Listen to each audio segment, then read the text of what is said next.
Buenos días, señoras y señores. Reciban un cordial saludo desde la Secretaría General del CESUCA y del proyecto Una nueva generación de investigadores sobre adaptación climática para la reducción de riesgo de desastres, CARP, para la región de Latinoamérica y el Caribe. Agradecemos a todas y todos su participación en esta conferencia virtual denominada La adaptación al cambio climático y su relación con la gestión del riesgo de desastres, la cual se ha organizado en el marco del Día Internacional de la Reducción del Riesgo de Desastres. Por lo que para dar inicio, me permito presentarles al señor secretario general del Consejo Superior Universitario Centroamericano y director de la Unidad de Coordinación para la Región de Latinoamérica y el Caribe del programa CARP, doctor Carlos Guillermo Alvarado Cerezo, quien nos compartirá unas palabras de inauguración. Bienvenido, doctor.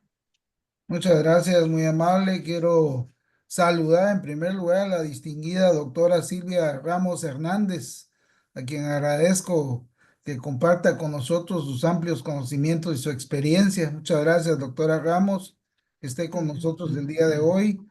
Saludar a la señora directora del programa CARP por la Universidad de Arizona, la doctora Corey Hanna, la señora coordinadora del programa CARP para la región de América Latina y el Caribe por la Universidad de Arizona, la doctora Sonia Delfín Pérez.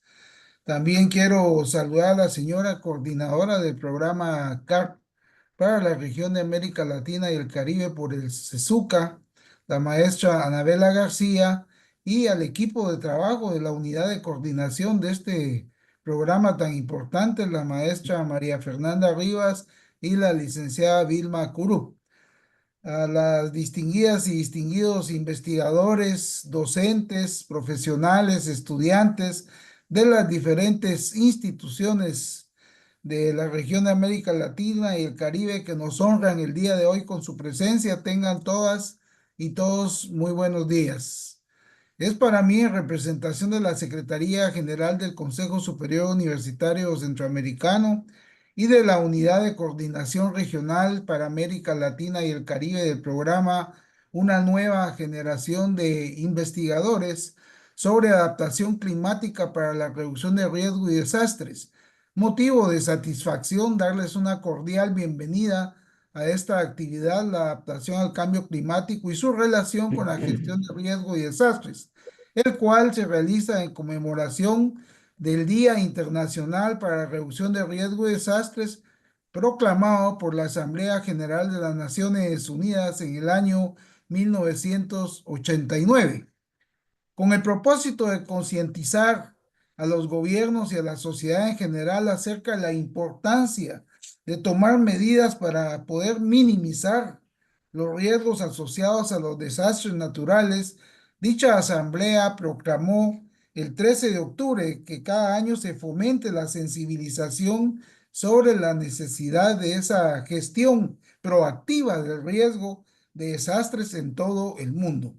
Actualmente nos encontramos en un momento que todas y todos sabemos que es difícil, complicado en nuestra historia, en donde el cambio climático ya no solo es una amenaza que lo miramos hacia futuro, sino una realidad que impacta nuestras vidas y en especial a las personas más vulnerables y desfavorecidas en la economía y los ecosistemas. El cambio climático está generando fenómenos extremos como sequías que son prolongadas, huracanes más intensos como el que actualmente se vive en la región con el huracán Milton, inundaciones que son devastadoras y olas de calor que ponen en riesgo la salud de millones de personas, eventos que no son aislados, sino son el resultado precisamente de un sistema climático desgastado, impulsado por nuestras propias acciones, convirtiendo todo ello, la adaptación al cambio climático, en una necesidad que es urgente, que implica ajustar la manera en que vivimos, los sistemas y políticas para minimizar los riesgos y maximizar las oportunidades que surgen de un clima que es cambiante y que va desde la construcción de infraestructura resiliente hasta la implementación de prácticas agrícolas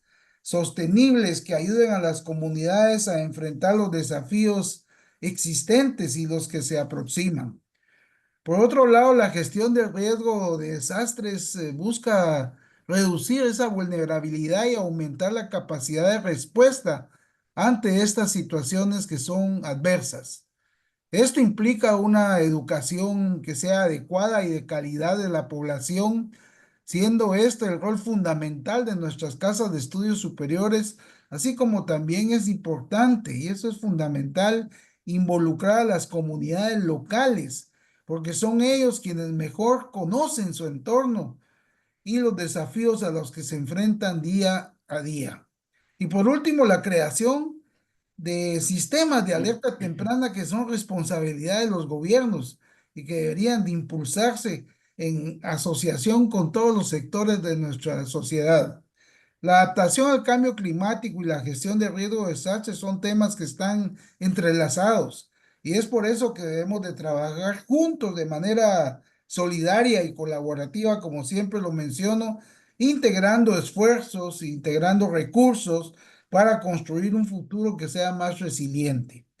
Para finalizar, quiero agradecer, como lo dije al inicio, a la doctora Silvia Ramos Hernández por la disposición que manifestó desde un inicio para apoyarnos y participar en esta importante actividad y compartirnos sus conocimientos y sus experiencias. Asimismo, quiero agradecer el apoyo y colaboración de la Unidad de Coordinación Regional de CARP y de la Secretaría General del SUCA en la organización de esta importante actividad que realmente representa una oportunidad para que todos vayamos realmente asimilando y sensibilizándonos en lo que, con conocimientos en lo que es estos factores. Y a cada uno de los participantes, créame que valoramos enormemente el hecho de que ustedes estén presentes, agradecemos su interés por formarse, por adquirir más conocimientos y así generar cambios, que es lo más importante desde sus respectivos espacios. El cambio climático es un desafío global, pero también nos da la oportunidad de repensar nuestra relación con el ambiente y con nosotros. Considero que es hora de actuar, de ser positivos, proactivos, de generar cambios reales y estoy seguro de que con compromiso y esfuerzo colectivo, que es lo más importante, podemos enfrentar estos desafíos y un futuro que sea más sostenible, resiliente y seguro para todas y para todos. Muchas gracias. Gracias, doctor Muchísimas Alvarado, por sus palabras. A continuación, tengo el agrado de presentarles a la doctora Silvia Guadalupe Ramos Hernández, nuestra experta invitada el día de hoy. Quiero compartirles algo sobre la doctora Ramos. Ella realizó sus estudios de licenciatura en biología, maestría y doctorado en ciencias biológicas por la Universidad Autónoma de México. Hizo un postdoctorado en donde realizó diversos estudios en el Observatorio Volcánico de México y diferentes observatorios de América Latina y España. La doctora Ramos es una connotada investigadora y académica, es gestora, fundadora y primera directora del Instituto de Investigación en Gestión de Riesgos y Cambio Climático de la Universidad de Ciencias y Artes de Chiapas, México. Es presidenta del Consejo Consultivo de Cambio Climático del Estado de Chiapas y consejera de Cambio Climático a nivel federal de su país. Actualmente también es coordinadora de la Alianza Mesoamericana de Universidades por la Sustentabilidad y el Ambiente y participa en diversas redes nacionales e internacionales en temas de riesgos, cambio climático, vulcanología, manejo y conservación del suelo, educación ambiental y sustentabilidad. A lo largo de su trayectoria ha recibido diferentes reconocimientos, destacando la medalla Rosario Castellanos, que es el máximo reconocimiento que otorga el Congreso del Estado de Chiapas, el cual recibió en el año 2021. Y antes de cederle el espacio, doctora, Muchísimas gracias por haber aceptado nuestra invitación y participar el día de hoy compartiendo sus conocimientos y experiencias.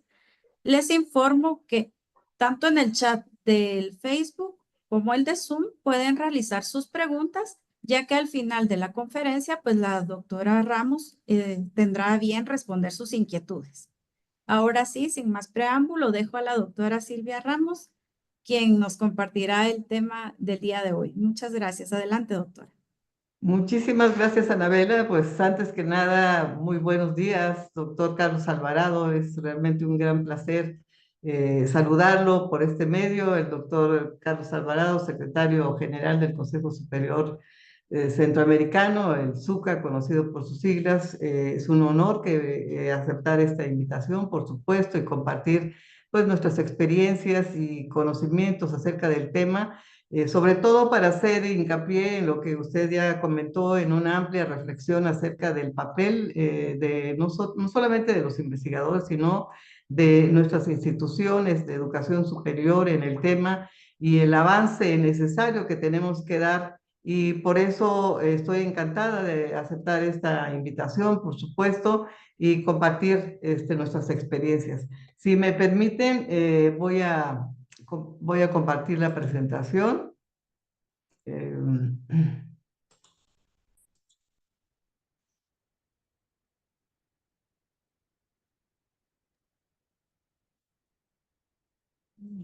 Un momentito.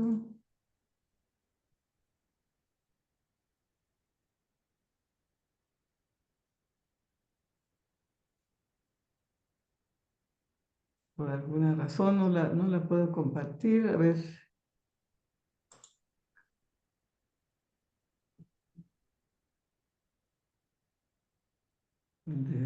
Déjenme ver, algo está pasando.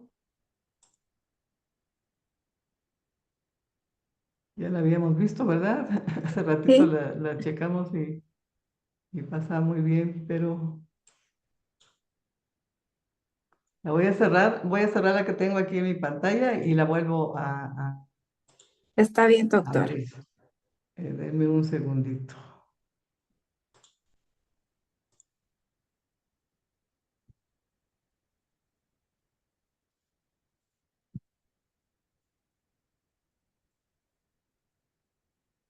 Siempre suele suceder, pero No se preocupe, doctora. Aquí esperamos. ahora algo pasó. Déjenme ver.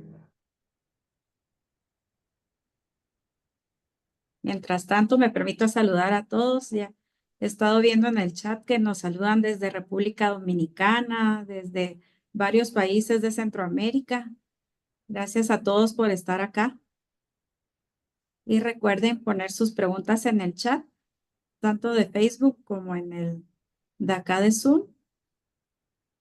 Y ya estaremos viendo la presentación de la doctora Ramos. Bien,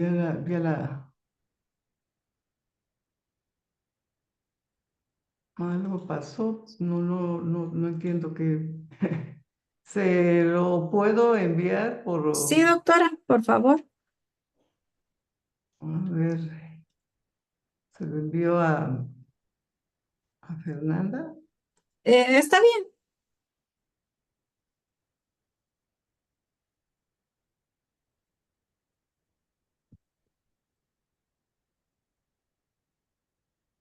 ¿No? Y agradecemos, como dice la coordinadora del proyecto, de parte de la Secretaría del SUCA, la maestra Anabela García, agradecemos a todas y todos su participación. Vemos que hay de Perú, de Guatemala, de El Salvador, de Honduras, República Dominicana, de Chiriquí, Panamá.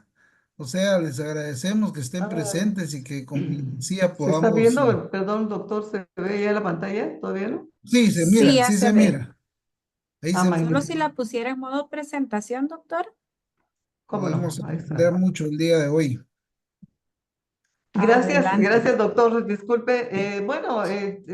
También aprovecho saludar, como usted bien lo ha comentado, a los colegas y compañeros, tanto del SUCA como estudiantes y investigadores de los diversos países y sobre todo de universidades e instituciones de educación superior que nos escuchan. Pues es muy grato para mí compartir en este webinar que ha organizado el SUCA con la cooperación de las instancias que han mencionado y sobre todo reflexionar sobre esta parte que toca en el aspecto de la adaptación al cambio climático y su relación con la gestión del riesgo de desastres. El contenido de esta charla pues va a girar en torno a repensar lo del riesgo, acerca también del cambio climático y fundamentalmente en nuestras regiones a qué somos vulnerables, los retos de la adaptación al cambio climático, cómo es fundamental el conocimiento de nosotros como universitarios, como investigadores en estos planes y programas que instauran los diferentes países acerca del cambio climático. Y terminaré con la reflexión sobre el papel que tenemos las universidades ante el cambio climático y, por supuesto, los retos y desafíos en este campo.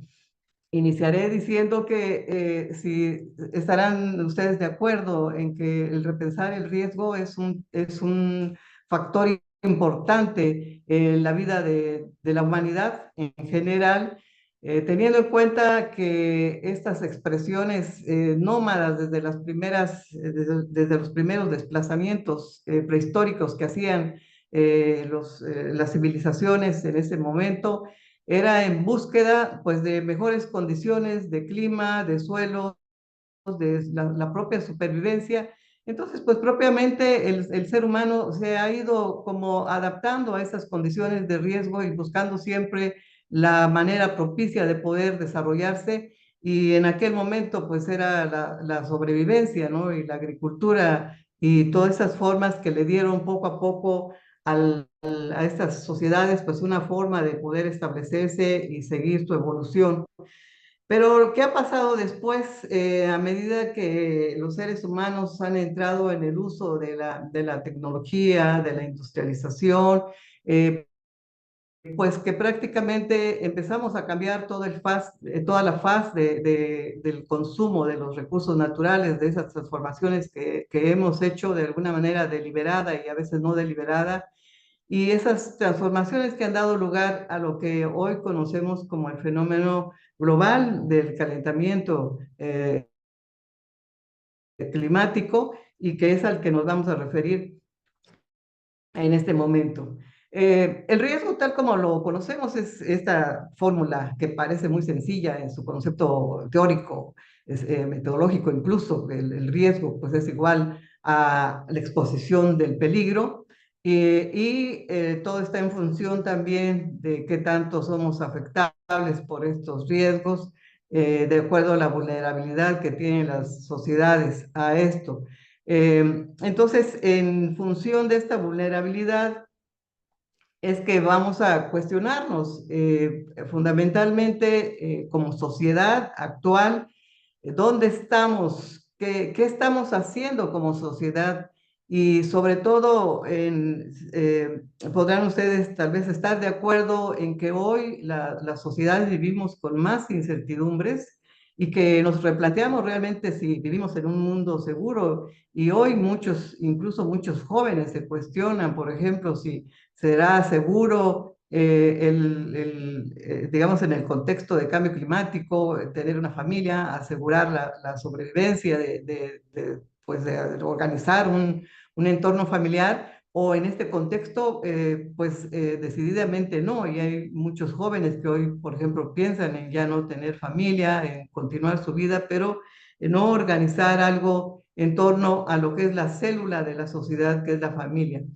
Y aquí entramos a esta parte de que a veces pensamos que o más bien no conocemos los riesgos a los que nos enfrentamos, o pensamos que el riesgo es algo que no es inherente a nosotros y que la responsabilidad es de otros y que nosotros solamente tenemos que superar las contingencias o incluso aprovecharlas en su momento.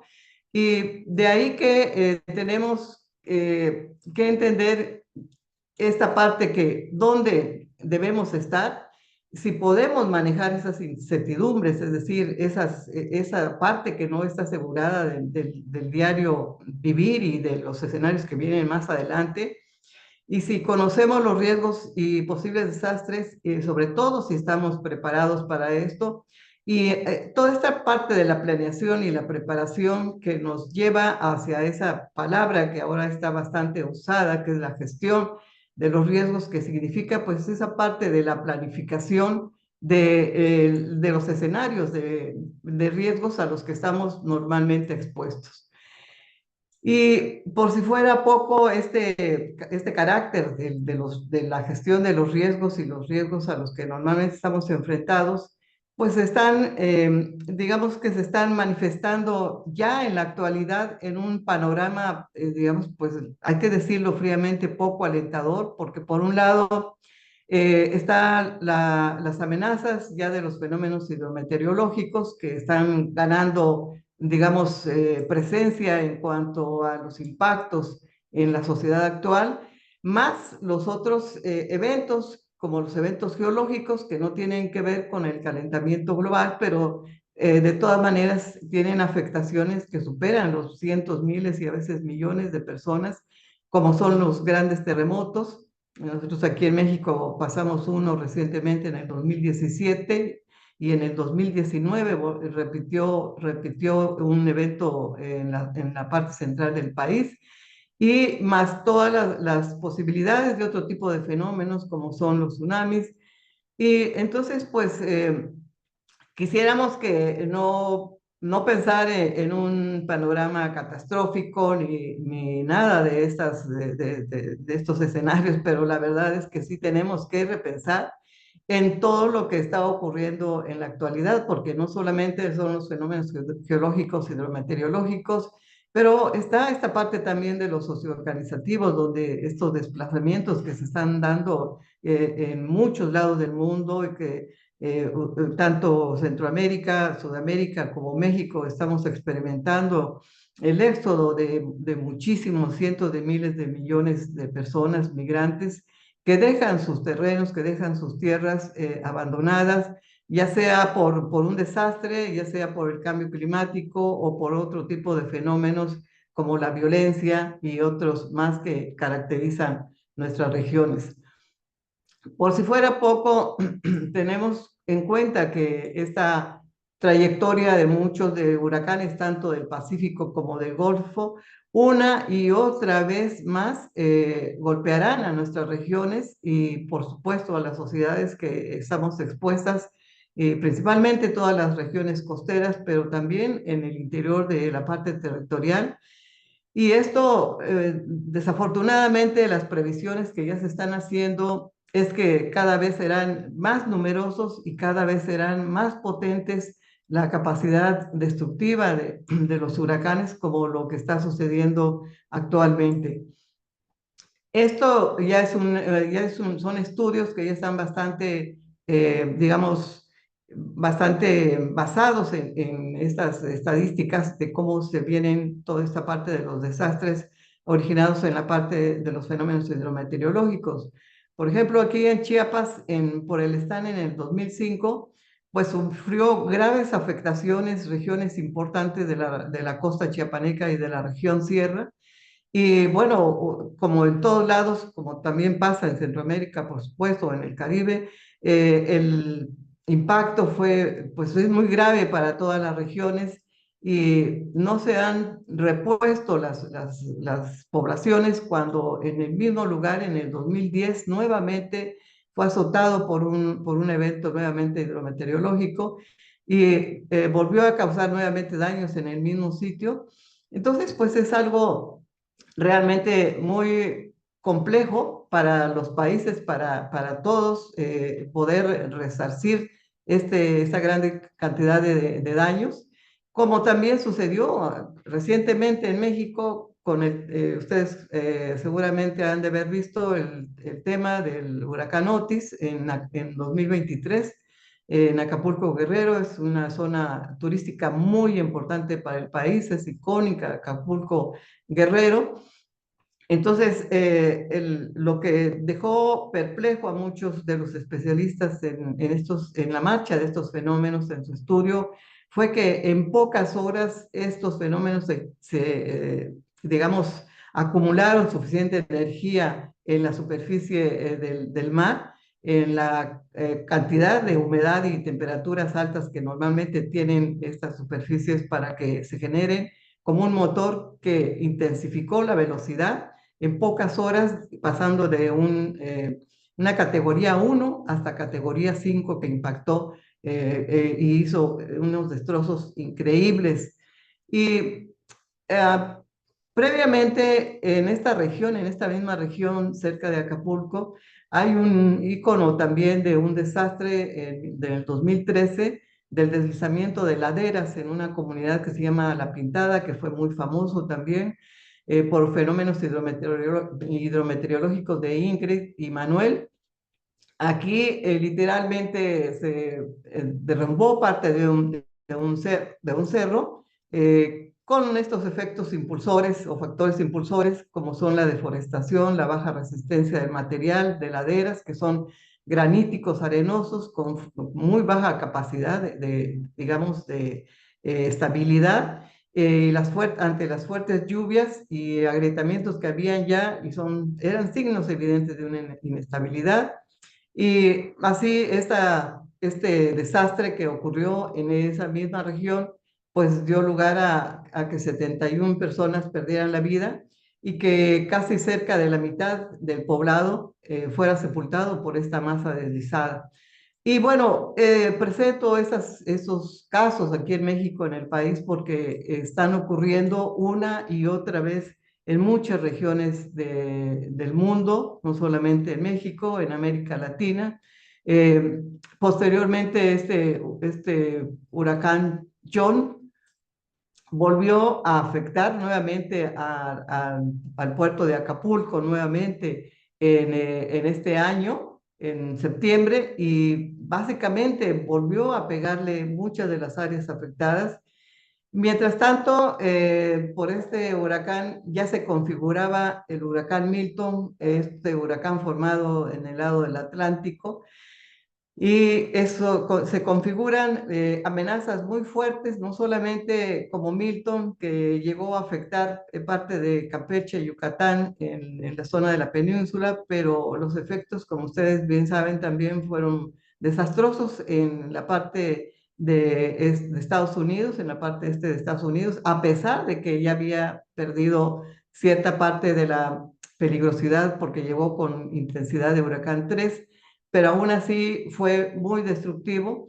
Entonces, repensando la primera pregunta de si pensamos que estamos expuestos a estos desastres y que sabemos que van a suceder una y otra vez, aquí y ahora son fenómenos hidrometeorológicos, después serán sequías, después serán hundimientos, deslizamientos, derrumbes, heladas o frentes fríos en algunos otros lados o nevadas, pero hay una exposición y por supuesto también un sentimiento cada vez más acentuado en la sociedad, en todos, de mayor vulnerabilidad. Tanto así que Guterres, el secretario general de la ONU en 2023, dijo que la humanidad tiene una elección: cooperar o morir, o un pacto por la solidaridad climática o un pacto por el suicidio colectivo. Y es revelador en este informe que se dio en el 2021 del Grupo Intergubernamental de Expertos sobre el Cambio Climático, que dice mucho de los años, de los cambios observados en el clima, no tienen precedentes en miles, sino en cientos de miles de años. Y algunos de los cambios que ya se están produciendo, como el aumento continuo en el nivel del mar, no se podrán revertir hasta dentro de varios siglos o milenios. Y bueno, esto es grave porque, pues, quien piense que el cambio climático tiene solución en un plazo corto, pues no es así, no será así. Y a esto hay que trabajar. Aquí abajo pues señalan estos cambios que tendrá digamos, el planeta bajo las condiciones de 1.5 grados centígrados de aumento de temperaturas globales sobre las normales. a 2 grados centígrados y a 4 grados centígrados. El mismo secretario general de la ONU también señala que las emisiones de gases de efecto invernadero siguen creciendo, las temperaturas globales siguen aumentando y nuestro planeta se acerca rápidamente a puntos de inflexión que harán irreversibles el caos climático. Y esta frase última es muy reveladora de la preocupación. Estamos en una autopista hacia el infierno climático con el pie en el acelerador. Entonces, evidentemente, con los escenarios tan cortos como los que he pasado hace en el caso de México, pues nos da cuenta de lo que estamos experimentando y experimentaremos cada día más en el futuro. Entonces, sí tenemos un problema con el cambio climático, por supuesto, con el calentamiento global, y ya sabemos que esto es provocado antropogénicamente y que el IPCC sostiene que un aumento a 2 grados centígrados sería irreversible y por tanto ellos recomiendan que hagamos todo lo posible por no solamente mantener, tratar de disminuir a estar a los niveles menores a 1.5 grados centígrados, porque que fue el Acuerdo de París de 1.5 grados centígrados máximo entre a 2030 a 2035. Pero la Organización Meteorológica Mundial dice que existe un 47% de probabilidad de que la temperatura mundial durante el quinquenio 2024-2028 supere ya 1.5 grados centígrados de la era preindustrial frente al 32% del informe de 2023. Así que pues son malas noticias, ¿no? Y bueno, ya iremos viendo lo que nos toca hacer. Pero por hoy, la temperatura media mundial en junio de 2023 a mayo de 2024 es señalada como la más alta en los últimos tiempos, con 1.63 grados, por encima ya de la media de 1.5 que se esperaba mantener. Entonces, Naciones Unidas y dice que 1.5 grados no son una meta, tampoco son un objetivo, son un límite físico señalado también en la COP28 y es una prioridad para nuestros planes de acción climática con metas de disminuir los gases de efecto invernadero. Esta gráfica es muy reveladora de ese fenómeno. Con las actividades humanas han elevado el contenido de dióxido de carbono en la atmósfera en un 50% en menos de 200 años, calentando el planeta y provocando el cambio climático, como lo vemos en este gráfico. Y pues es revelador de lo que dice que en tan poco tiempo la humanidad ha sido capaz de elevar el nivel de este calentamiento global. Al día de hoy, la cantidad de dióxido de carbono ha sobrepasado, por supuesto, los límites previstos en las concentraciones en partes por millón de dióxido de carbono, de 350 partes por millón, y llevamos actualmente 426 partes por millón, lo que supone también que alrededor del 90% del calentamiento global está ocurriendo en el océano. Y por tanto, es lógico que, como lo comentan los especialistas en los fenómenos hidrometeorológicos, es que los huracanes, tanto en el lado del Pacífico como del Golfo, toman su energía del calentamiento de la superficie marina y esto pues será el motor que estará ocurriendo para los próximos años, no décadas, sino años que cada vez sean más peligrosos esta presencia de huracanes. Por supuesto que los países que, digamos, son responsables de este calentamiento global, ya los tenemos identificados. Obviamente, pues está China a la cabeza, ¿no? Luego le sigue Estados Unidos, India, Rusia, Japón, Alemania, muy por abajo Irán, Corea del Sur, Arabia Saudita, Indonesia, Canadá, México también figura entre el 25º más o menos lugar. Y así, ¿no? Entonces, en este mapa de los países más emisores, pues está esa gran responsabilidad justo de que ellos tienen que hacer mucho más esfuerzos para reducir, porque los que pagamos, digamos, los platos rotos del calentamiento global son países pobres o en vías de desarrollo, o las personas que menos tienen para resarcir todos estos impactos de lo que está ocurriendo, como tristemente lo que ocurre tanto en México como lo que ocurre en Centroamérica y en otros países. Eh, Curiosamente, en este gráfico del Instituto de Recursos Mundiales, que señala que en este histórico de emisiones anuales, se había considerado siempre al país más emisor como los Estados Unidos, pero hay un punto interesante de inflexión en el cual China supera enormemente a los Estados Unidos debido a este boom que tiene esa economía china en su desarrollo económico, y entonces se coloca por encima en estas emisiones. Y bueno, abajo los otros países, pero ¿cómo es capaz de un país, tan solo un país, de poder generar este carácter, digamos, de emisiones tan rápidamente como lo ha sido un país industrializado? Y en este global también de las emisiones, pues obviamente son esos países asiáticos los que van a digamos, ahora sí que en primer lugar con estas emisiones. Y nuestros países en América Latina y el Caribe, pues vamos obviamente mucho por abajo de ellos, y en la mitad los de Norteamérica.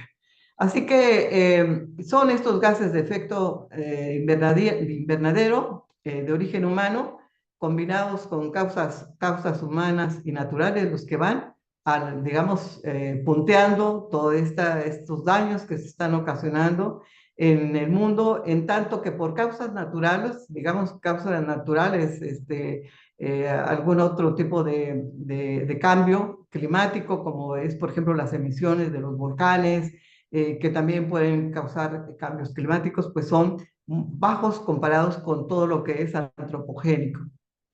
Entonces, bueno, lo que tenemos hoy día, esto que ya muchos de nosotros conocemos, que un clima estable y en equilibrio, pues mantiene valga la redundancia, un equilibrio entre la salida y entrada de energía, tanto solar como la energía que se produce en la parte continental. Pero actualmente estos gases de efecto invernadero mantienen ya en un fuerte desequilibrio, porque la energía solar entrante calienta más el planeta, y poco de este calor puede disiparse hacia, digamos, hacia el espacio, hacia el exterior, y por tanto este es el fenómeno que estamos viendo hoy día, un calentamiento mayor en océanos, como también en la parte continental de nuestro planeta. Así que los cambios se van a hacer mayores con cada incremento del calentamiento, por ejemplo, en las temperaturas, con 1.5 grados centígrados, pues ya tenemos efectos muy fuertes, por ejemplo, en sequías. Con un calentamiento de 2 grados centígrados se acentuará, y bueno, es impensable todavía pensar en un escenario como más de 4 grados centígrados, pero las precipitaciones también serán cada vez mayores en ciertas regiones, como ocurre normalmente, mientras en un lado hay sequías, en otro lado hay fuertes precipitaciones, pero una disminución muy fuerte, como lo hemos visto ya en la parte de nieve, en las partes tanto norte como sur, boreales, y los ciclones tropicales, que cada vez, como ya hemos visto, son más intensos y tomando pues toda su energía del calentamiento oceánico y también terrestre. Entonces, bueno, estos escenarios serán mayores, como lo hemos visto en el Ártico, en las zonas continentales y hemisferio norte. En tanto, las precipitaciones aumentarán en latitudes altas, los trópicos y las regiones monzónicas, y disminuirán en los subtrópicos. Y en nuestras regiones, aquí donde están tanto México como Centroamérica y Sudamérica, pues son de las regiones evidentemente más expuestas a estos problemas. Este gráfico, que es muy revelador, que dio a conocer en el 2023 el IPCC de los cambios climáticos, ya señalan evidentemente que las generaciones actuales, particularmente los que están naciendo a partir del año 2000 y del 2020 en adelante, pues experimentarán ya escenarios muy complejos, como ya los hemos estado viendo, y particularmente pues es preocupante para pues los que ya estamos, digamos, en años de tercera edad, dijéramos aquí en México, pues ya no experimentamos estas temperaturas tan altas. Todavía nosotros experimentamos temperaturas, digamos, mejores en términos de clima, pero a partir del 2020 las temperaturas serán cada vez más elevadas y tendrán fuertes impactos, obviamente, en las sociedades. Entonces, bajo esta premisa de que los desastres están aumentando con el cambio climático, pues ponen en jaque al desarrollo sostenible, los objetivos de desarrollo 2030, porque tenemos ya territorios expuestos a desastres y multiamenazas que están una y otra vez sobre los mismos territorios, generando fuertes alteraciones. Y aparte de esas alteraciones por el cambio climático, los mismos impactos que ya están ocurriendo y que están afectando los servicios ecosistémicos, principalmente a los suelos, al agua, a los bosques, a la biodiversidad misma en estas regiones. Bajo este escenario, pues evidentemente el IPCC pues hace el llamado a incentivar urgentemente las acciones de mitigación y adaptación en todo el mundo y a todas las escalas. En cuanto a la reducción de las emisiones, pues ya sabemos que la intervención humana tendrá también que hacer esfuerzos para reducir las fuentes o mejorar los servicios de sumideros, como se llama ahora.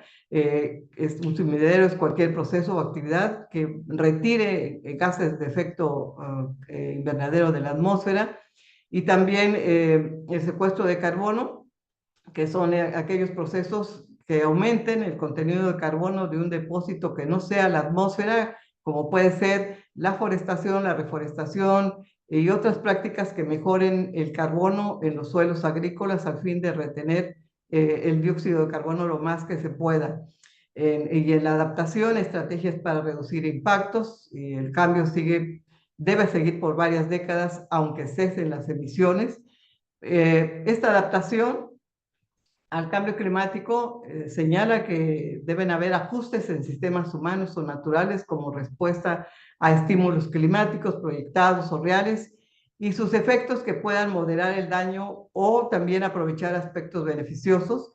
Y se pueden distinguir varios tipos de adaptación: la preventiva, la reactiva, la pública, privada, o la autónoma y la planificada. Entonces, es evidente ya todas estas transformaciones al ambiente. Nos queda claro ya bajo lo que vimos en las láminas pasadas, que es el modo extractivista de los recursos naturales, cómo perdemos biodiversidad, que está forzando también la migración, que hay urbanización no planificada, y que también hay un crecimiento poblacional que también presiona más a los recursos. Y por tanto, estas transformaciones que están exacerbadas por el cambio climático generan cada vez mayor vulnerabilidad. Y bajo todo esto, que también ya lo mencionaba el doctor Alvarado, tenemos una pérdida de servicios ecosistémicos, sequías, inundaciones, erosión, descenso, elevación del nivel de los acuíferos, huracanes más frecuentes e intensos, hundimientos, inestabilidad de laderas, sin olvidarnos de las enfermedades y plagas emergentes. Ya tenemos problemas de baja productividad de la agricultura, y por tanto también la necesidad de mayores inversiones que están generando un gasto oneroso en nuestros países para la infraestructura por los desastres. Y tomemos en cuenta que muchos de los recursos naturales que son base de la sustentabilidad, como los suelos, el agua, el aire y los bosques, pues han sido afectados. Y una vez que estos componentes de sustentabilidad son afectados, pues ya no van a generar el mismo nivel de los servicios ecosistémicos que lo daban en las condiciones originales. Entonces, por ejemplo, uno de los casos que son muy conocidos y reconocidos a nivel de Latinoamérica es el corredor seco centroamericano. Esta región abarca el 30% de la superficie en Centroamérica y presenta condiciones climáticas muy características que se internan hacia México también, hacia el sureste de Chiapas. Alcanza un territorio de 1.600 kilómetros de largo y de 100 a 400 kilómetros de ancho. Y en esta zona habitan alrededor de 11.5 millones de personas que viven en municipios rurales, de los cuales el 50% se dedican a agricultura y producción de granos básicos. Pensar en esta región como un ícono ya de la afectación ante cambio climático, también aunado a los desastres que han ocurrido y también por otros escenarios de violencia que experimentan varios países, pues hace que haya también uno de los fenómenos migratorios más grandes en la historia contemporánea de nuestros países. Evidentemente, no hay lugar que pueda, digamos, mantener una cantidad importante de personas en migración. Pero en México experimentamos también las mismas condiciones que se tienen en otros lugares. Así, por ejemplo, en mayo de este mismo año, las condiciones que experimentó el país de sequías y altas temperaturas fueron extraordinarias. Ahora, al mes de septiembre, pues ya tenemos condiciones mejores, un poco mejores por la temporada de lluvias y huracanes que han dejado humedad, pero una vez que se alejen estos fenómenos, volveremos a experimentar los mismos niveles propiamente de sequía. En este monitor de sequía de nuestro país, al 31 de marzo de este mismo año, el país experimentaba zonas de sequía muy graves, sobre todo en la parte norte y centro del país.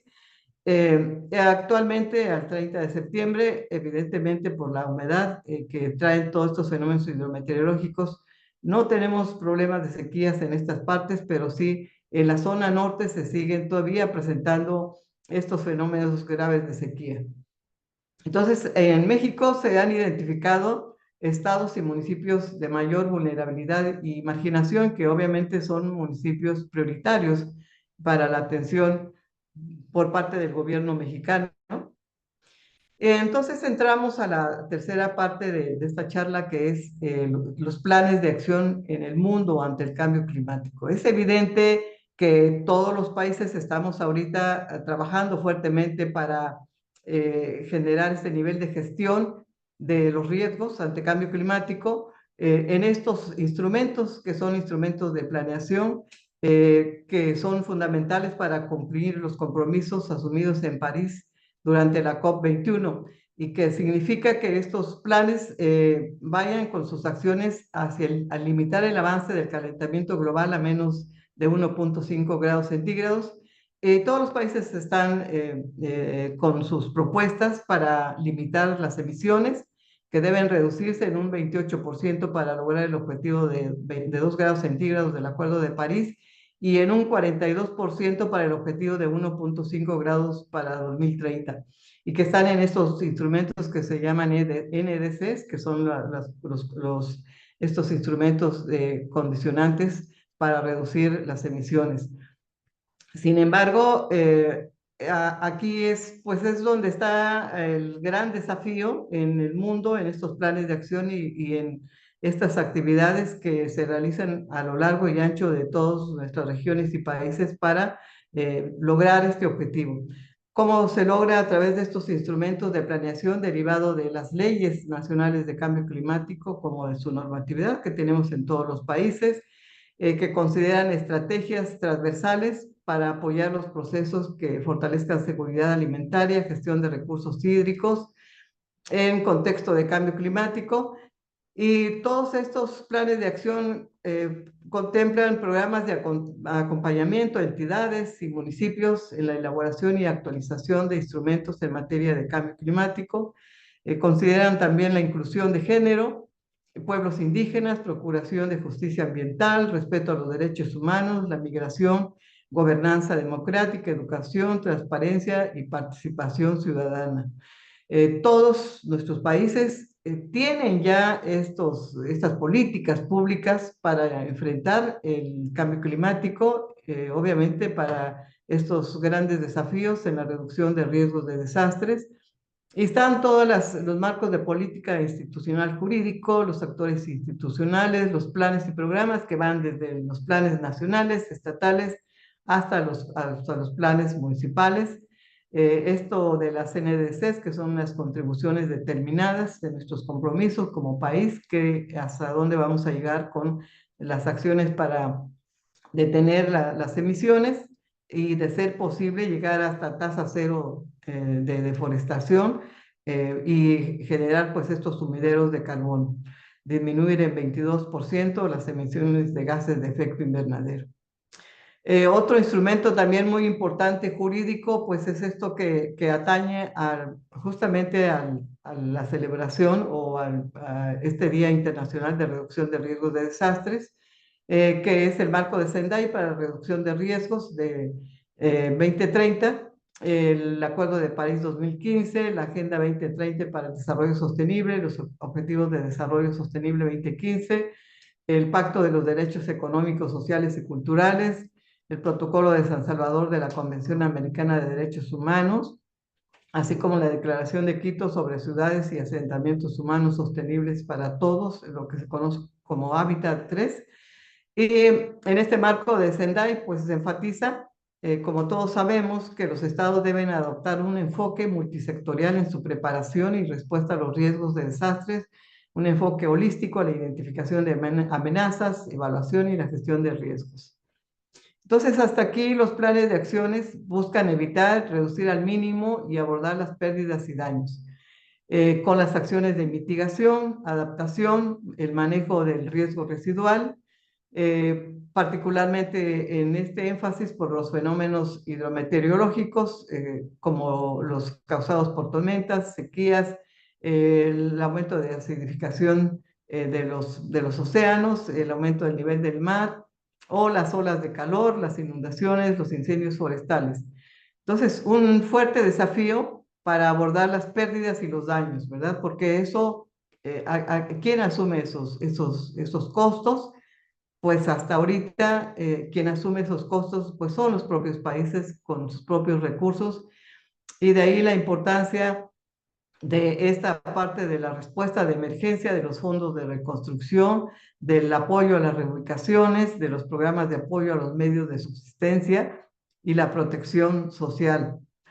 México tiene su programa climático 2021-2024, tiene sus compromisos de adaptación no condicionadas y condicionados. Implica, por ejemplo, en el sector de adaptación ante el cambio climático, en el sector social, incorporar 160 municipios resilientes al cambio climático, en la adaptación basada en ecosistemas, tasa de cero de deforestación, en la adaptación de los sistemas productivos de la infraestructura estratégica, los sistemas de alerta temprana en todo el país, y en las condicionadas, el desarrollo de capacidades, transferencia de tecnología y financiamiento para la adaptación. Esto, lo que son no condicionadas, significan que lo hace el país con sus propios recursos, y las condicionadas, que significa que habrá financiamiento para poder hacer toda esta parte de transferencia de tecnología, desarrollo de capacidades. Entonces, el Programa Especial de Cambio Climático de México apunta a disminuir la vulnerabilidad al cambio climático de la población, los ecosistemas, su biodiversidad, así como de los sistemas productivos y de la infraestructura estratégica mediante el impulso y fortalecimiento de los procesos de adaptación y el aumento de resiliencia. a reducir las emisiones de gases y compuestos de efecto invernadero, a impulsar acciones y políticas sinérgicas entre mitigación y adaptación que atiendan la crisis climática, priorizando la generación de cobeneficios ambientales, sociales, económicos, y fortalecer los mecanismos de coordinación, financiamiento, medios de implementación entre órdenes de gobierno para la instrumentación de la política de cambio climático. Quiero referirme al estado de Chiapas, que es el lugar donde tengo como investigadora influencia, por supuesto. Chiapas, pues es una región que somos vecinos con la República Hermana de Guatemala. Es un territorio que ocupa el 3.7% de la superficie nacional, con una población aproximadamente de 5.5 millones de personas. La mitad de nuestra población vive en localidades urbanas y 51% en localidades rurales, lo que hace suponer entonces la dependencia que tenemos hacia los recursos naturales. El 70% de la población vivimos en localidades menores a 100 personas, pero tenemos uno de los crecimientos demográficos más grandes del país, por encima de la media nacional de 4.5, con una población indígena importante de aproximadamente 41.41%. En cuanto a las emisiones que generamos en Chiapas, solamente es de alrededor del 5.8% de las emisiones totales del país. Sin embargo, la mayor parte de las emisiones que se generan en la entidad están relacionadas al cambio de uso del suelo, es decir, la deforestación, la ampliación de la frontera agrícola y la ganadería, que está tomando mucho impulso en el estado de Chiapas. En tanto que en energía solamente es un 29.7% y en residuos 11.6%. Chiapas no es industrial, de manera que tenemos muy pocas emisiones en ese sentido. Con base en esto, la línea de base de emisiones en Chiapas y escenarios de mitigación para el Estado, en la última actualización del programa de 2022, señala como metas condicionadas de mitigación aproximadamente 24.721.77, es decir, un 35%, y las metas condicionadas a aproximadamente un 40%, y este es el escenario tendencial de las emisiones en el estado de Chiapas. Efectivamente, pues las acciones de adaptación y mitigación están condicionadas pues a reducir la deforestación, a incentivar más todas aquellas acciones que son básicas para restauración de recursos, agroforestería, en fin, todo lo que genere mayores sumideros de carbono. Y esto es importante porque, recordando que siendo Chiapas una entidad eminentemente rural, los principales factores de pérdida y afectación de los servicios ecosistémicos pues está en la deforestación, como vimos esta parte de la extracción también de especies vegetales y animales, la degradación del suelo por los sistemas de producción, especialmente rosa tumba quema, la erosión y pérdida de suelos, que en algunos lugares en la sierra son tasas muy altas, como de 300 toneladas por hectárea por año. Un problema muy grave también de asolvamiento en ríos, lagos y presas. Y como muchas regiones en el país, pero principalmente en el sureste, Chiapas es una de las regiones donde coexiste todavía la marginación, pobreza. Bajo estos escenarios, un desarrollo sostenible y sustentable debe de al menos garantizar que en sus terrenos la familia pueda producir 1.4 toneladas de maíz, 0.4 toneladas de frijol, granos excedentes almacenados y leña para consumo doméstico. Entonces, todos estos escenarios tienen que estar planteados en nuestros escenarios de cambio climático. Y vean ustedes los diferentes fenómenos que en Chiapas y la vulnerabilidad. Dicen que el 51% del territorio estatal enfrenta una situación de vulnerabilidad alta y muy alta, que es el mayor desafío para todas las acciones de adaptación. El 30% tiene una vulnerabilidad media y solo el 21% del territorio es de vulnerabilidad muy baja y baja. O sea, en Chiapas tenemos un desafío muy grande, muy alto para trabajar fuertemente la adaptación. Y por si fuera poco, pues la mayor parte de los daños están por los fenómenos hidrometeorológicos, aunque también, al igual que Centroamérica, los fenómenos geológicos también ocupan relevantes puntos en cuanto a los impactos, como es la actividad sísmica, los terremotos. Tenemos los dos volcanes activos, el volcán Chichón y Tacaná, y sin olvidar las acciones antropogénicas, de los cuales los socioorganizativos, como es el problema de migración, las enfermedades, plagas, también son parte de esto. Y en Chiapas, pues la mayor parte de los fondos que han emitido para subsanar todos los desastres, pues han sido casi siempre originados en las tormentas tropicales y ciclones tropicales, por sismos menos, a pesar de que el terremoto en el 2017 dejó impactos muy graves en las diferentes regiones que fueron afectadas. Pero la mayor parte se da por estas afectaciones y paso de los diferentes huracanes que hemos tenido, al igual que en el caso de ustedes. Pero estos escenarios de vulnerabilidad de los asentamientos a deslaves señalan ya también una alerta roja. El 72% de los municipios presentan un aumento de vulnerabilidad en esta parte, particularmente las regiones de la sierra.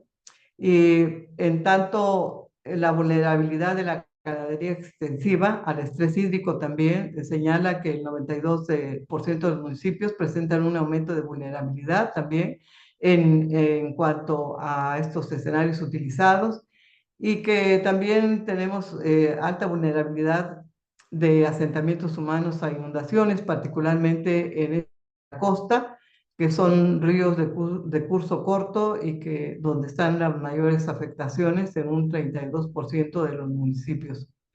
Ya se han hecho también los estudios para ver las áreas que serán afectadas, e incluso algunas ya afectadas, por el aumento del nivel del mar, y que está creando pues muchísima erosión en la zona costera, en este último estudio de actualización del cambio climático en Chiapas. Entonces, para ir redondeando, los objetivos de desarrollo sostenible 2030 y el objetivo 13 de cambio climático señalan que el desarrollo sustentable propone que la explotación y expansión de procesos productivos y de consumo dependientes de los recursos naturales sea consistente con la capacidad productiva y regenerativa de los recursos dentro de la perspectiva transgeneracional. Pero si estamos depauperando los recursos y se están afectando, entonces realmente el futuro es complejo, no negativo, pero se ve la cantidad de esfuerzos que se tienen que realizar, tanto de adaptación como en la mitigación. Dice, sin cumplir esta premisa, en nuestras regiones las generaciones futuras se enfrentarán situaciones de alta vulnerabilidad para la sobrevivencia en condiciones sin paralelo en la historia de la humanidad. Entonces, aquí entramos a las universidades ante el cambio climático. Tenemos un desafío generacional en este siglo, evidentemente. Y aquí voy a lo que señala Antonio Guterres, secretario de Naciones Unidas, justo en reflexión al Día Internacional de la Reducción de Riesgos de Desastres, que es el 13 de octubre. Dice que los jóvenes deben estar equipados con habilidades y conocimientos para dar forma a un futuro más limpio, más verde y más resiliente al clima, empoderando a la próxima generación para un futuro resiliente. Evidentemente, hay que preparar a las nuevas generaciones en la protección y manejo de ecosistemas, en la reducción de riesgos de desastres, el cambio climático, en la adaptación basada en ecosistemas, para la reducción de riesgos de desastres. Y la reflexión hacia dónde va el quehacer entonces de nuestras universidades será que tenemos que promover nuevas carreras, nuevos planes de estudio. Fíjense, Edgar Morin, este filósofo y sociólogo francés en 1999, que es el denominado padre del pensamiento complejo, Señala que los 7 saberes necesarios para la educación del futuro, en este trabajo que se publicó por la UNESCO, dice que se debe de replantear el hecho educativo en tiempos de cambio climático y señala que los cambios de pensamiento ya son indispensables para preparar el porvenir de la educación ante tanta incertidumbre en el futuro educativo que viene. Él evidentemente coloca la incertidumbre como un plano no de temor y de miedo, sino como nuevos desafíos en un futuro educativo. Y los 7 saberes son curar la ceguera del conocimiento entre el error y la ilusión, los principios del conocimiento pertinente, enseñar la condición humana, enseñar la identidad terrenal, saber enfrentar y afrontar las incertidumbres, saber enseñar la comprensión y la ética del género humano. Y aquí es importante con el tema del riesgo, porque cuando nosotros vemos tantas cosas que están ocurriendo, pues lo primero que pensamos es que ya vivimos en un mundo inseguro, en un mundo donde no sabemos si mañana será seguro para vivir, pero justo tenemos que afrontar estas incertidumbres, saber que tampoco tenemos el mundo seguro para nosotros. De hecho, desde que nacemos, siempre estamos enfrentándonos a riesgos de cualquier naturaleza hasta el día en que dejamos este mundo o este plano físico. Entonces, hay que saber enfrentar y afrontar estas incertidumbres, trabajarlas desde una parte pedagógica y la ética del género humano.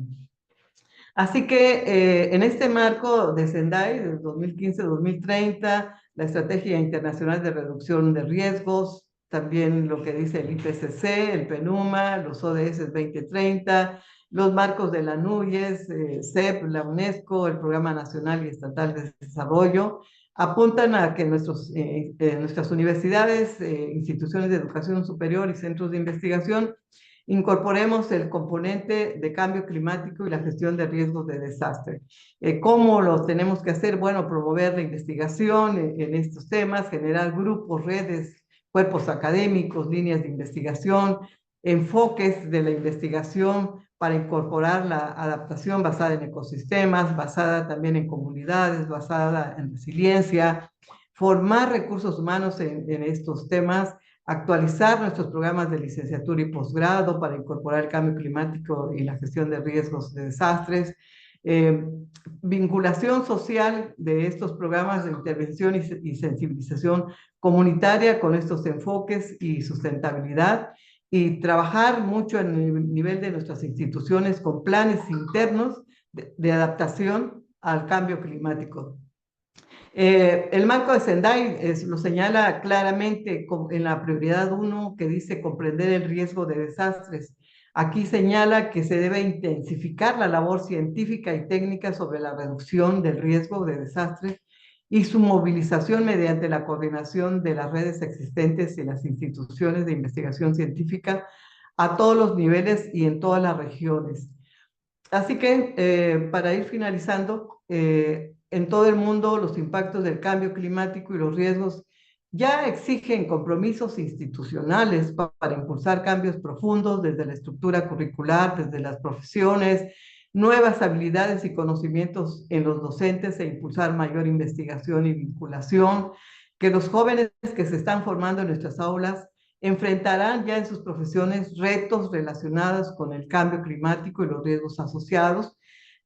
Debemos, debemos cuestionar nuestros modelos y planes educativos. No debemos tener temor a decir que a lo mejor no lo estamos haciendo bien. Y el rol actual de las carreras que se ofertan en nuestras instituciones educativas, porque estamos en tiempos de cambio climático y asociado a los riesgos. Tenemos que innovar planes educativos con métodos, estrategias de enseñanza, aprendizaje y nuevas competencias que son claves en el currículo universitario. Priorizar la investigación científica, que tiene que ser sistémica, integral, multidisciplinar en nuestras instituciones, así como también buscar estas alianzas regionales, las redes nacionales e internacionales, compartir estas experiencias, buenas prácticas de adaptación y mitigación por el cambio climático. También es fundamental evaluar las vulnerabilidades de nuestras propias instituciones, construir escenarios de adaptación y mitigación para que así nuestras instituciones contribuyan a la reducción de riesgos de desastres. Es prioritario fortalecer e impulsar los planes de educación y concientización sobre el cambio climático.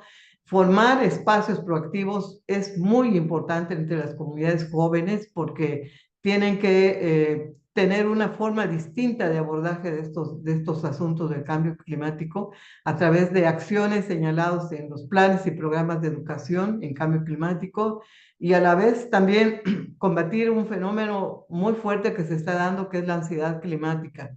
Es crucial la creación de capacidades para contribuir en la adaptación y en la mitigación, difundir las experiencias que tengamos en nuestras instituciones y el saber local de las comunidades en la creación de resiliencia, impulsar la cultura para la adaptación y mitigación del cambio climático en las instituciones, así como los planes de reducción de riesgos de desastres en el corto, mediano y largo plazo. Y finalmente, impregnar también de humanismo las ciencias para no perdernos en la deshumanización, porque no todo es la tecnología. La tecnología no nos va a salvar, finalmente nos salvará, como lo dice Edgar Morin, la parte humana es la que nos sacará adelante. Entonces, pues con esto también quiero resaltar y felicitar el papel también del ZUCA que está generando entre esta generación de comunidades y jóvenes, nuevas generaciones de jóvenes ante el cambio climático, porque estoy segura que muy pocas instituciones en América Latina o en el mundo están en ese abordaje ya de urgentemente formar estas capacidades que se necesitan y que es urgente pues tomar esta bandera, digamos, tomar esa iniciativa de incentivar a los jóvenes hacia este abordaje porque pues son las acciones a las que estarán y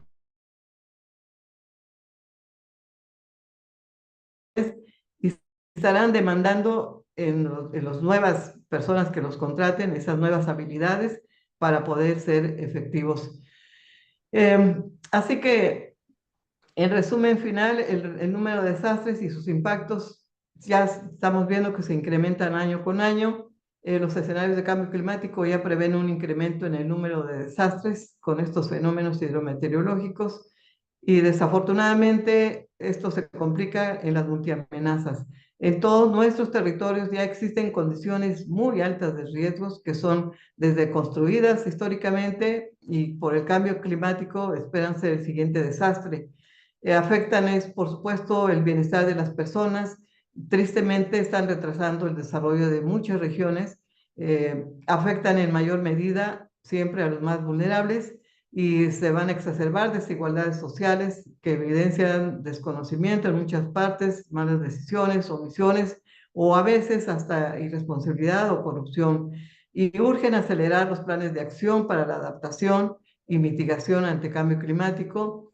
Y finalmente, pues ya como hemos visto, es después de este escenario que les platiqué desde cómo la humanidad ha entrado en este juego peligroso del cambio climático y cómo la humanidad está perdiendo, es central el papel de nuestras instituciones, de nuestras universidades, en la formación de cuadros profesionales con nuevas habilidades y destrezas que les permitan ser activos en la intervención ante las problemáticas del cambio climático. Pues muchísimas gracias por su atención y espero que esta reflexión, que evidentemente pues tiene mucha información, pero pretendí que desde lo general hasta lo particular, con lo que es en una entidad como es Chiapas, se generara todo lo que es un análisis desde lo que está ocurriendo a nivel global hasta los grandes desafíos a nivel local y el papel tan importante y crucial que tenemos ahora en nuestras instituciones y el papel, por supuesto, de los que tenemos en nuestras manos la parte educativa en estas instituciones. Pues muchas gracias nuevamente por la invitación, doctor Alvarado y colegas también del ZUCA. y espero que esta presentación, esta charla haya contribuido hacia ustedes y hacia los que nos escuchan en una reflexión acerca del tema. Muchísimas gracias, doctora. Excelente presentación. Gracias por compartir sus conocimientos y experiencias con todos nosotros. Le agradecemos su destacada participación. También Muchísimas. recuerden que es importante destacar que precisamente este año la Oficina de las Naciones Unidas para la Reducción de Riesgo de Desastres, como parte de las acciones para alcanzar la meta del marco de Sendai de reducir riesgo de desastres y las pérdidas a escala mundial, centró precisamente el tema en las juventudes, por lo que pidieron a los gobiernos que se aprovechen las capacidades del sector educativo para capacitar a los niños y a los jóvenes precisamente en estos temas, ¿verdad? Tan importantes y relevantes para la humanidad. Ahora bien, pues dejo la palabra a María Fernanda para que ella nos comparta las inquietudes que ustedes han ido colocando en el chat. Y también les menciono que les estará apareciendo un código QR más adelante en su pantalla para que ustedes puedan registrarse y se les pueda compartir más adelante su certificado de participación. Gracias, doctora. Muchas gracias, Anabela, doctora Ramos, por esa excelente disertación. Acá en medio de las múltiples felicitaciones y agradecimientos hay algunos comentarios y reflexiones de los participantes. Hace algunos minutos la señora Lesbia Magali comentaba que en el desierto del Sahara llovió fuerte después de 50 años por el impacto que las actividades humanas tienen en el medio ambiente a nivel local y global. Esto solo por mencionar un ejemplo y una reflexión que ella nos hacía, ¿verdad? Seguidamente, pues sí tenemos una pregunta. Se refiere a si usted considera que los gobiernos deberían invertir más en prevención y adaptación que en respuesta. Sí, por supuesto creo que ahí claramente hay un desafío. Por un lado, se pensaba que la parte,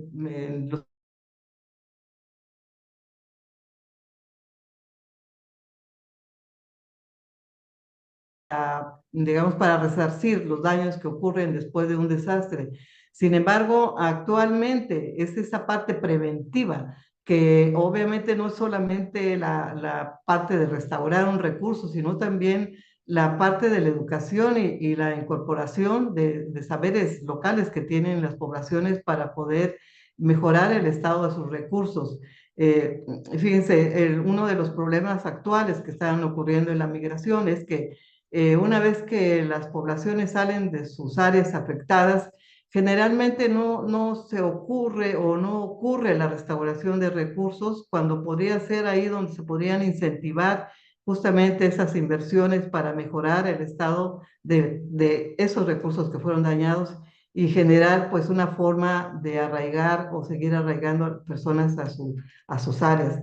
Entonces, sí que los gobiernos deben de invertir no solamente los recursos económicos para, digamos, para generar o restaurar la infraestructura, una casa dañada, un puente o carretera, sino también esa parte que decíamos de que el mundo, la afectación en general, tiene que ver con esta reducción de la capacidad de la naturaleza para la respuesta digamos, a la mitigación por los desastres. Un área obviamente deforestada, dañada, erosionada, difícilmente va a tener capacidad para poder resistir una tormenta tropical, un huracán, pero un área conservada, un área reforestada, pues va a ser un área que mejor va a resistir en el futuro para ese efecto de desastres. Entonces, sí considero que una parte de esa inversión tiene que venir en esa creación de capacidades locales, en la restauración, en la educación, en esto que se llama ahora como adaptación basada en ecosistemas o basada en resiliencia o en las comunidades, de manera que todo mundo participe en la restauración, no solamente la parte gubernamental. Sí. Muchísimas Dudes que- gracias. Sí, La siguiente pregunta es si se cuentan con mecanismos fiscales o de política pública para que sectores privados contribuyan al financiamiento de medidas de adaptación y mitigación climática. En este caso, pues no sé si se refería específicamente a Chiapas o a todo México como país, pero quizás usted nos podría orientar en ese aspecto. Sí, en general, ahorita, justo en las últimas reuniones del IPCC y bueno, en la COP28 se planteó la necesidad de tener un mecanismo de financiación mundial para, sobre todo, estos lugares en el mundo que están fuertemente impactados. Ya hay el caso ya de islas que están desapareciendo por la elevación del nivel del mar. Y lo que decía, ¿no? Que tristemente, pues los países que están generando la mayor parte de las emisiones y donde están los efectos más grandes del calentamiento global, eh, los daños no necesariamente están ahí, sino en estos estados insulares, en los países en desarrollo o los países pobres. Entonces, se habla ya de un nivel de apoyo financiero para generar pues acciones de adaptación y también de mitigación en estos lugares. El Fondo Verde, por ejemplo, el Fondo Climático, que son fondos que apenas están empezando a hablarse de eso. Mientras tanto, pues evidentemente países desarrollados pues salen más rápidamente de estos desastres con sus propios recursos. En el caso, por ejemplo, de México, que tiene sus fondos propios para responder a esta serie de desastres. Pero como decíamos, no solamente estos recursos van a hacer los cambios, sino hacemos también cambios en todas las conductas humanas de lo que estamos haciendo al planeta, ¿no? Nuestro nivel de consumo que tenemos. Imagínense, cuando fue lo del COVID, yo creo que todos nos queda bastante claro qué nos pasó en ese tiempo, que se generó una inflexión para abajo, negativa en las emisiones, porque dejamos de emitir, no salíamos de casa, nunca, no usaban ni gasolina había, no había forma de salir hacia afuera. Entonces, dejamos de emitir y prácticamente paramos ese motor de emisiones, pero una vez que terminó ese periodo, fue increíble porque a lo que voy es que no aprendimos la lección. Entonces, no generamos un nivel de conducta que nos permitiera ver que tarde o temprano podemos llegar a eso nuevamente y que tenemos que tener otro nivel de conciencia. No solamente es el dinero, sino también todas nuestras acciones diarias a todos niveles. Entonces, sí hay mecanismos fiscales en el mundo, se está hablando muy fuertemente de ello y obviamente va a depender de todo este nivel de política a nivel global, porque mientras unos emiten, otros pagamos las consecuencias, ¿no? Excelente. La siguiente pregunta está orientada un poco a lo que usted mencionaba. Son dos que hizo la misma persona. Es uno, ¿qué hacer ante la poca voluntad política de los gobiernos locales para cumplir lo mínimo necesario para detener el cambio climático? Y la otra es cómo detener las presiones económicas en las decisiones entre proteger recursos y hacer mitigación de riesgos ante el desarrollo de las zonas urbanas. Sí, un problema. Me voy primero con la segunda de las presiones económicas para el desarrollo, porque evidentemente en esa curva que presenté de lo que es China, actualmente es impresionante, ¿no? Porque uno no puede concebir cómo un país en pocas décadas, en casi 2 décadas, creció enormemente y su nivel de emisiones igual, sin tener en cuenta el impacto que podría ocurrir a nivel global. Entonces, evidentemente es el desarrollo, ¿no? Mientras unos países piensan en el desarrollo, otros países como Europa Central pensó en reducir sus emisiones y cerró, digamos, sus lugares donde generaban energía eléctrica, como varias plantas nucleares que se cerraron. Y cuando vino la época donde hubo necesidad de tener esa energía, no la tenían, entonces tuvieron problemas muy fuertes. Yo lo que pienso, a lo que voy con esto de las presiones económicas es que debemos de tener un equilibrio. No podemos pensar que tampoco todo se va a resolver con paralizar un país que no produzcan energías fósiles, por ejemplo, el petróleo o las gasolinas, o sino hacer todo un balance, que justo en los compromisos que se hacen en todos lados de generar más energía digamos, solar, energía eólica, más energía solar, que es la que está generando ahorita mucho avance, estos autos híbridos o los autos eléctricos, pero aparte de que no se puede paralizar el desarrollo, porque ya vimos lo que pasó con COVID, el derrumbe de las economías, el derrumbe en todo el mundo, y posteriormente con el cambio climático se cerraron varias, digamos, su fuente natural de la energía que tienen los países. Entonces, se tiene que haber un balance. Y el mundo va a continuar con su marcha, con su desarrollo, pero con una visión distinta de nosotros los seres humanos, las sociedades, repensando cada día y en cada momento que cada decisión que tomamos con respecto al uso de un equipo, de un aparato, o digamos en el consumo que hacemos diariamente de lo que traemos a casa, de lo que salimos e impactamos hacia afuera, tiene una repercusión, y en ese momento sí tenemos que reducir nuestro nivel de impacto y generar pues acciones para equilibrar el daño que se hace a la naturaleza. Y en el campo esto tiene que ser también igual, o sea, se le extrae, pero también se tiene que cuidar, se tiene que restaurar y se tiene que cuidar digamos, esa base de recursos naturales para que esos servicios ecosistémicos se restauren en el corto, mediano y largo plazo. Entonces sí, hay una presión económica, obviamente, para que todos los países generemos menos gases de efecto invernadero, pero sí que viendo el desarrollo que tenemos en los países, porque ahí están las fuentes de trabajo, ahí está todo lo que mueve un país. Entonces, equilibrio, ¿no? Para que podamos llegar a reducir, presionar menos al mundo e ir cambiando todos nuestros estilos de consumo, que son los que están al final y al cabo impactando, ¿no? La acción humana.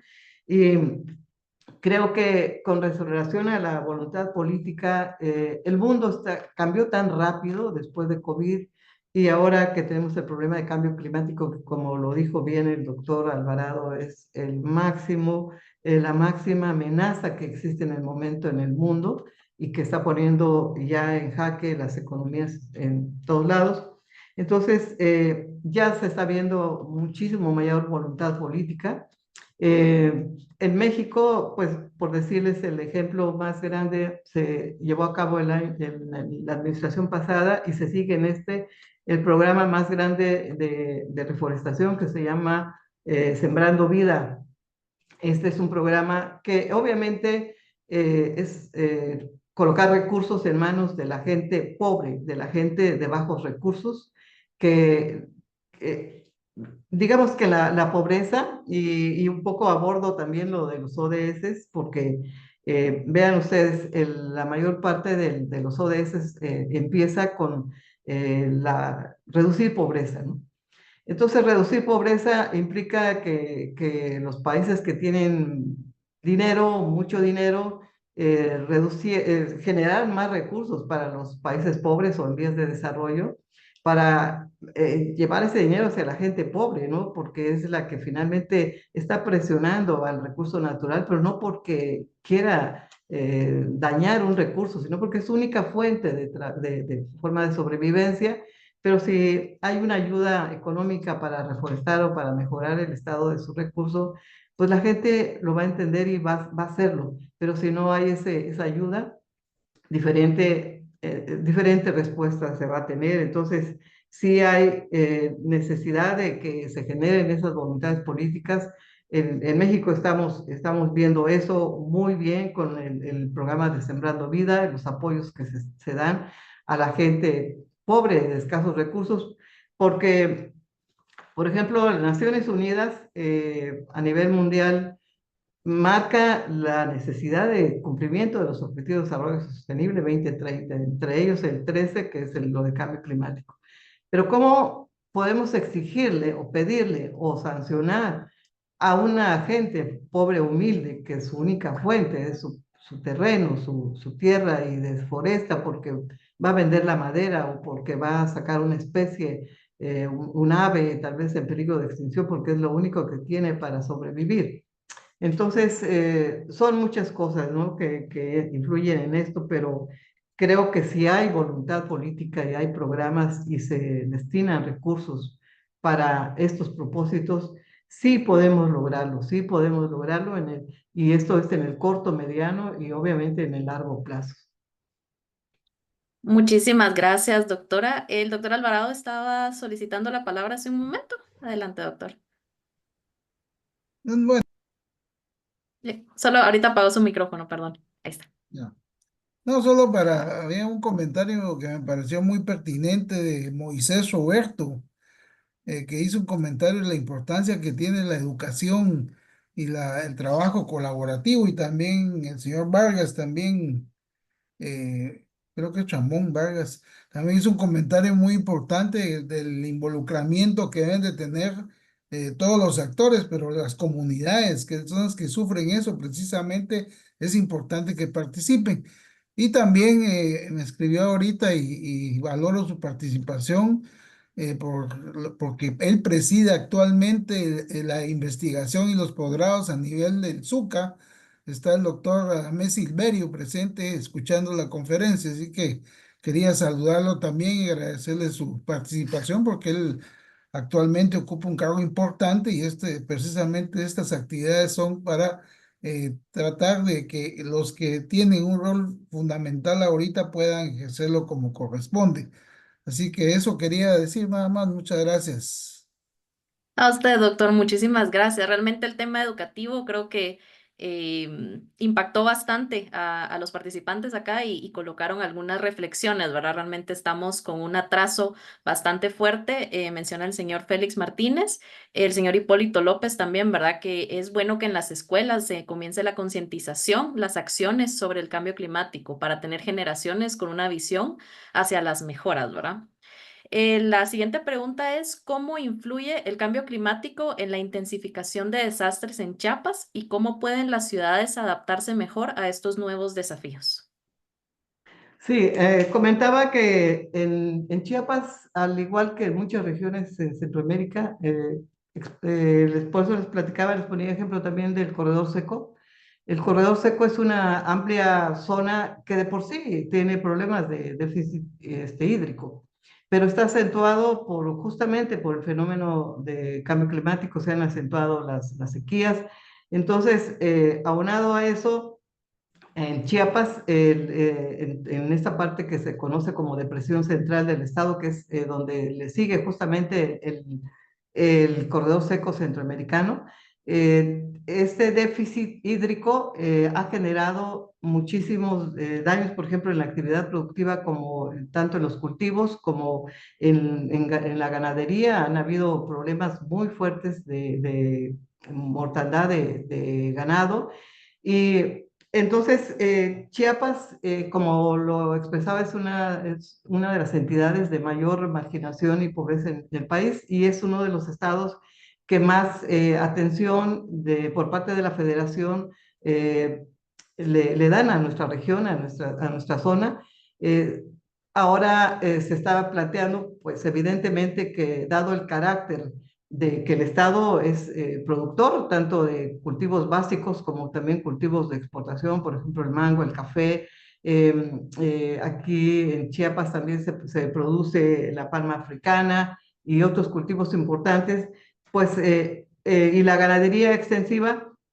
Pues en esa parte están enfocados la orientación hacia generar toda esta parte que se llama adaptación basada en ecosistemas, pero básicamente volver a la agroecología, a la reforestación, de tal manera que se vaya ejerciendo pues una menor presión hacia el recurso natural y mejorando el estado de los recursos.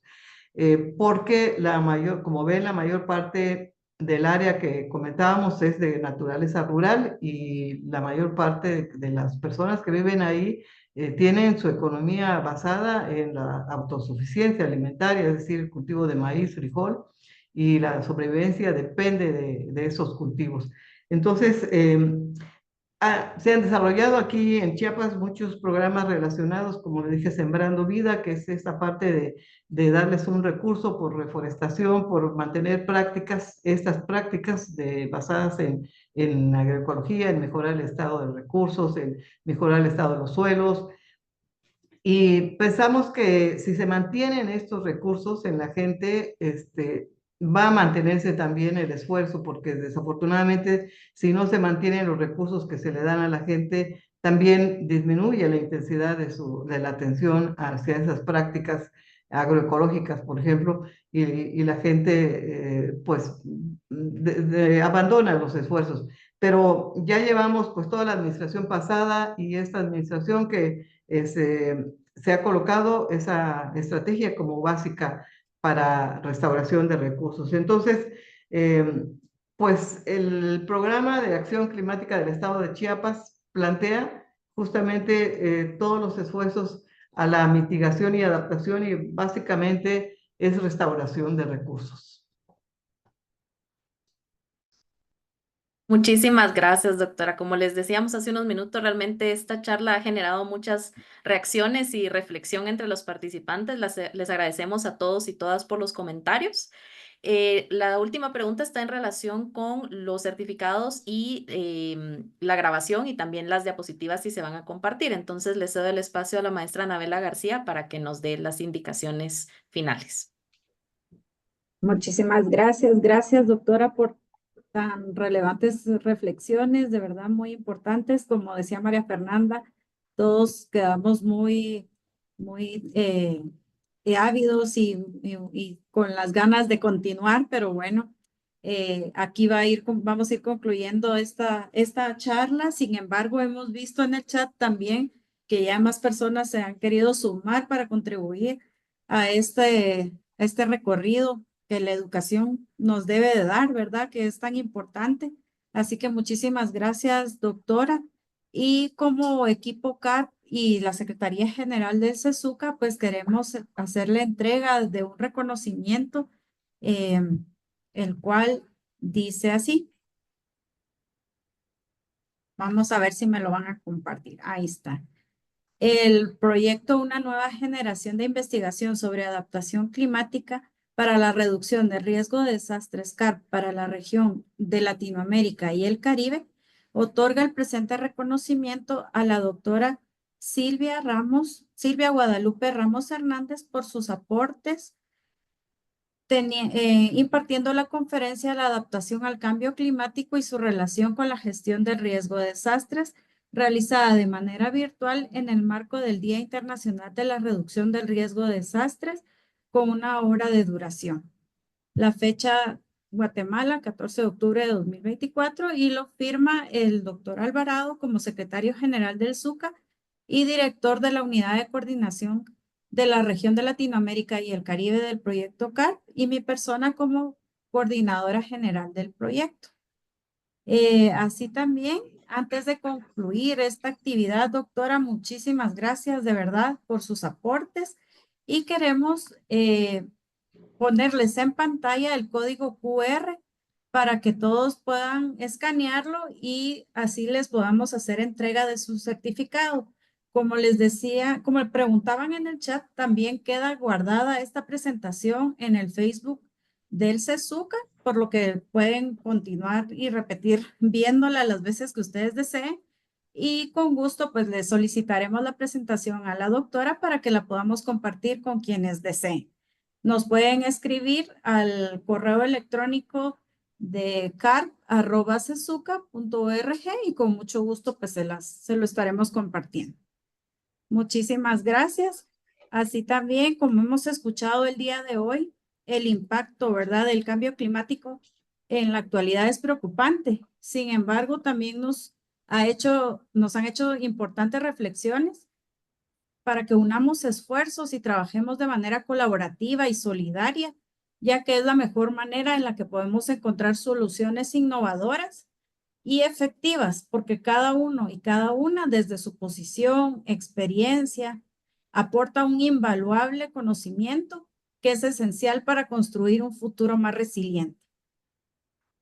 Por lo que los exhorto a poner en práctica lo que aquí hemos aprendido el día de hoy y que lo compartamos, ¿verdad?, con otras personas para que juntos podamos enfrentar esos retos y desafíos que se nos presentan día a día. Les agradecemos a todos y a todas su participación, dedicación e interés y por continuar formándose y por favor los invito a seguir adelante con este tema tan importante y con la convicción de que juntos podemos marcar la diferencia. Esperamos verlos pronto.